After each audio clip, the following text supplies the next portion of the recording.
এই বছরই মাঝামাঝি সময় অর্থাৎ আপনার জুলাই আগস্ট এর মধ্যেই নির্বাচন সম্ভব। আসলে নির্বাচিত সরকারের কোনো বিকল্প নেই। বিশেষ করে নির্বাচন বিষয়ে যে বক্তব্য ছিল যে বছরের শেষের দিকে অথবা আপনার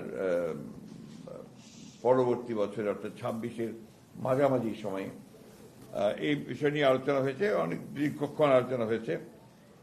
আমরা মনে করি যে এত বিলম্বিত করার কোনো কারণ নেই। মনে করি এখন যেহেতু আপনার নির্বাচন কমিশন গঠন হয়ে গেছে এবং আপনার মোটামুটি একটা স্টেবিলিটি এসছে আপনার গভর্নেন্সের মধ্যে, গভর্নমেন্টের মধ্যে, সেই ক্ষেত্রে এই নির্বাচন অনুষ্ঠানের জন্য আমার মনে হয় যে আপনার বোধহয় এই মাসেই বোধহয় আপনার নির্বাচন সংস্কার সংক্রান্ত যে কমিটি সেটার মধ্যে রিপোর্ট এসে যাবে। হ্যাঁ, কালকে দেবে। সুতরাং আমার মনে হয় না যে এটা আমরা আরো বিলম্বিত করার প্রয়োজন আছে, কারণ যত বিলম্ব হচ্ছে তত রাজনৈতিক এবং বারবার করে বলছি যে আসলে নির্বাচিত সরকারের কোনো বিকল্প নেই।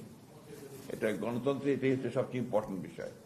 তো সেই ক্ষেত্রে আমরা মনে করি যে এই বছরই মাঝামাঝি সময় অর্থাৎ আপনার জুলাই আগস্ট এর মধ্যেই নির্বাচন সম্ভব। এবং আমরা এই কারণেই আমরা সরকারকে আহ্বান জানাচ্ছি, নির্বাচন কমিশনকে আহ্বান জানাচ্ছি এবং রাজনৈতিক দলগুলির প্রতি আহ্বান জানাচ্ছি যে দেশের বৃহত্তর স্বার্থে এই বছরের মাঝামাঝি সময় নির্বাচন অনুষ্ঠানের জন্য আমরা ব্যবস্থা নিতে পারি।